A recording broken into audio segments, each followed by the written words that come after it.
Hello there. This is Bruce at Fleet Capital Management. Today's Friday the 13th, 2025.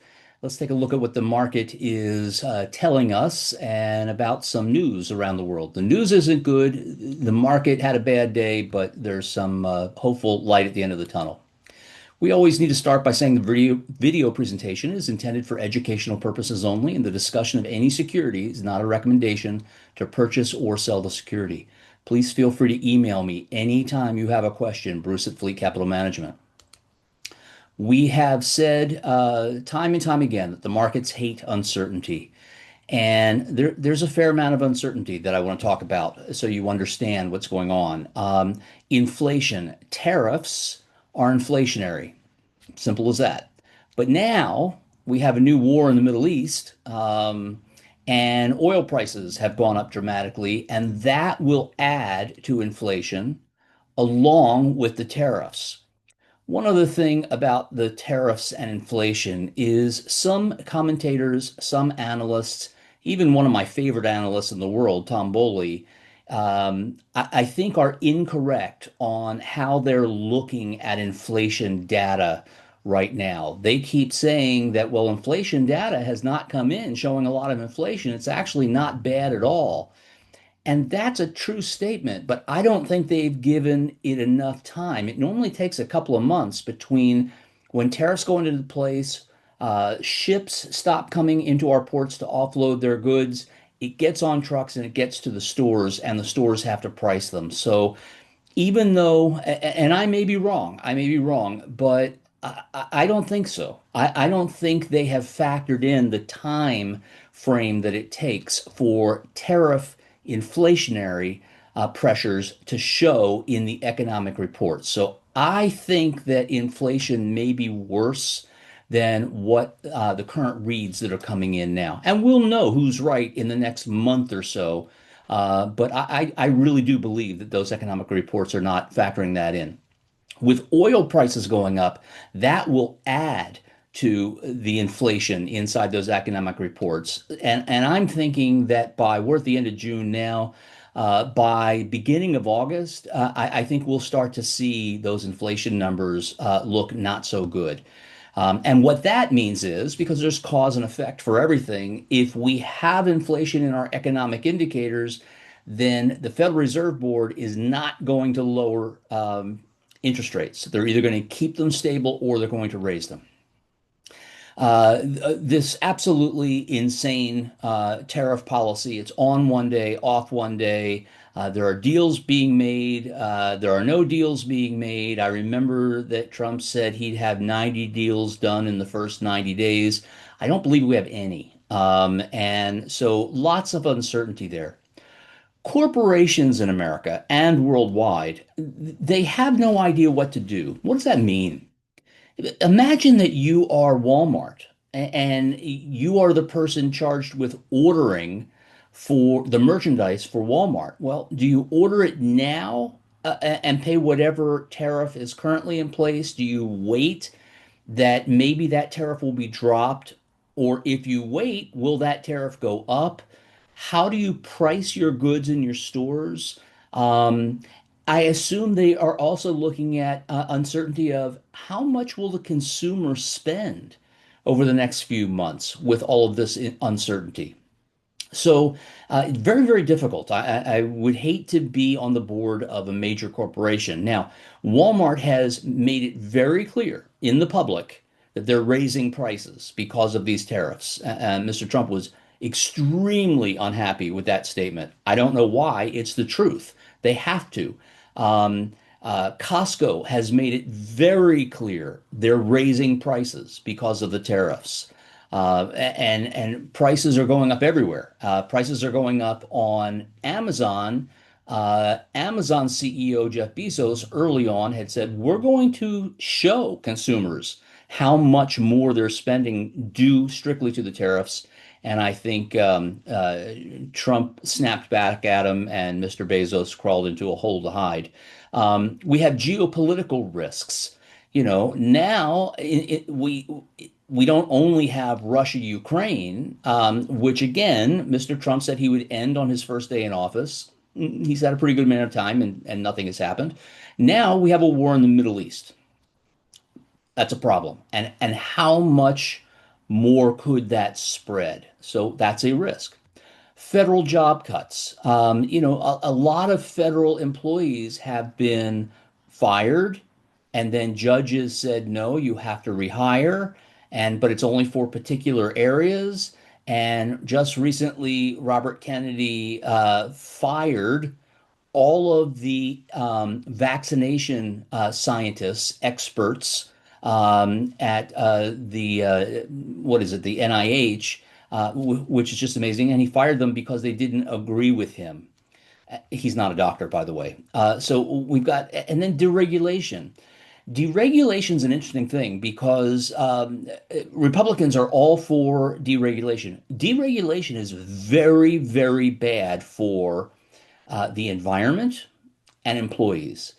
Deregulation is very, very good for corporate bottom line and earnings. Okay, there's always two sides. Tax policy. Are taxes going down for the rich? That's part of the big, beautiful bill that has left the Republican House and is now in the Senate. And also, independent tax policy experts, every one of them, 100% of them have said if the big, beautiful bill gets passed, the US debt, which is already unsustainable, they said will explode to the upside. This unsustainable debt has already caused a decrease in America's credit rating. Um, if that tax bill goes through, will that cause another decrease in our tax rating? Cause and effect.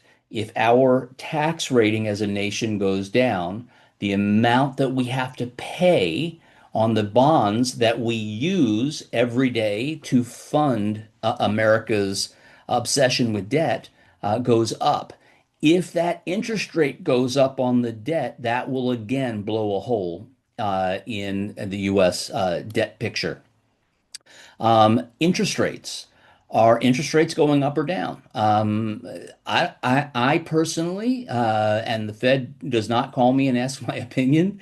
I don't see any way that the rates can go down. Not with this level of inflation and now with oil prices. Again, I can always be wrong, but I don't feel, personally, I feel like the Fed is doing the exact right job. And again, I'm going to disagree with Tom Bowley, who is one of my favorite analysts in the world. He thinks they should be lowering rates. I absolutely disagree with that. I think they should be holding steady just like they are because they don't know how much inflation is going to be in the system due to tariffs and due to oil prices. They don't know. So they don't know what to do. So personally, I agree with the Fed with what they're doing. I also think that we have had some very tame economic reports on inflation come in over the last few weeks, and everybody is cheering that. Again, they don't call for my opinion, but I don't think the inflation due to tariffs has hit the economic numbers yet. There is a pretty substantial lag of a couple of months, a couple, 3 months between when tariffs go into place. Let's just say China. China stops sending ships over to the United States that need to get unloaded at our docks, which are basically empty, put onto trucks and out to the retail warehouses, and then to the stores. I don't think that the tariff-related inflation has hit the economic numbers yet. That's my opinion. And I always say I could be wrong, but I believe that those will show up in August, maybe September, definitely. I really believe we need to price in that lag. So again, I agree right now with what the Federal Reserve is doing, holding steady. We're hearing a lot of experts around the country say that they're seeing signs of a housing price collapse. And these are important people in the know. These are the CEO of D.R. Horton, which is the largest new home builder in America. They're hearing it from the CEO of Oh, I can't, Zillow, and there's another one. I can't think of all the different real estate companies out there, but those people are saying we have a really big problem. And let me give you an anecdote to that. My niece and her husband live on the East Coast, proud new parents, and they just bought their first home. They bought a D.R. Horton home. And the reason they did that is because they said D.R. Horton can't sell their homes. So they're bending over backwards with price cuts and interest rate buy downs and all kinds of options that normally you'd have to pay for, you don't have to pay for. So this was great. My niece was very, very happy, and her husband with that. But it just goes to prove that they can't give these things away. So that could be a problem. So there's the negative. We're going to look at the positive in a few minutes, but there's the negative. You are, I'm certain, tired of hearing me say that the single most important thing to know is whether the market is going up or down. What this doesn't say is the single most important thing to know is the news. What's the news doing? It doesn't say that. It says whether the market's going up or down, and everything follows from there. So let's look at the markets. Before we go to our charts, we'll look at our spreadsheet, and we've kind of gotten back into the yellow. We've got mixed early signals on volume and momentum. I don't like that, but it's not the end of the world. We're still up on the three moving average over the 21. That's good. In on the weekly, which is much more important than the daily, it's slower and it's more important. We had gone from down to mixed to up. I've started to add securities, and now we're back to mixed. Um, our uh, our 2 week is still over our 10 week. This is not the bear market avoidance indicator. This is a trading indicator that is still showing some strength, and I'm going to show you that. On our moving average stack, the 3 day moving average, which really I just use for trading, is still above the 20 day, which is still above the 50 day. That's bullish. I'm going to show you that. Our bear market avoidance indicator, which was red for a long time, is now back up and seems firmly back up. That's a positive. We started to see the VIX number, the fear index, come way down, and it finally went down below 17. That's why it turned green. The next day, and I started adding some securities. The next day, it went back to yellow and then to green and then to yellow, and now today, red. And red signifies it's above the 20 level. This is a fear index, and this can change very rapidly. All this means is today, now that it's back above 20, I will not be adding any new securities until we start pushing much closer to the 17 level or below, which we were there, but it didn't stick. Here's the S&P 500. The daily is on the left, the weekly is on the right. That white line is my 3 day moving average. It's very fast, and it's just something that I use for trading. But the more important lines are this blue line is the 20-day moving average, which is well above the 50 moving average. That's excellent. And when the three are stacked, that's a fully bullish configuration for me. So this doesn't look bad. We had a nice little run up. We have come down. Today was a pretty ugly day, but we're nowhere near the 20-day moving average, which can fairly easily, look what happened back here, act as support. It didn't go down below the 20. That means that acted as support. So that's not terribly bad. Let me show you something else that's not terribly bad. Today's price action was very bad, but the volume wasn't. The volume was still under the average, which is hard to see that white line. You can see the volume's been kind of bouncing around sideways. So I see that as a very good sign. What would be a bad sign is a bad price day. This is the price bar for the day. If we had a bad price day and we had volume that was up here, kind of like it was, that would be called a tower.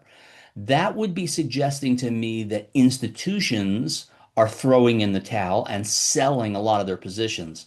I'm not seeing that here.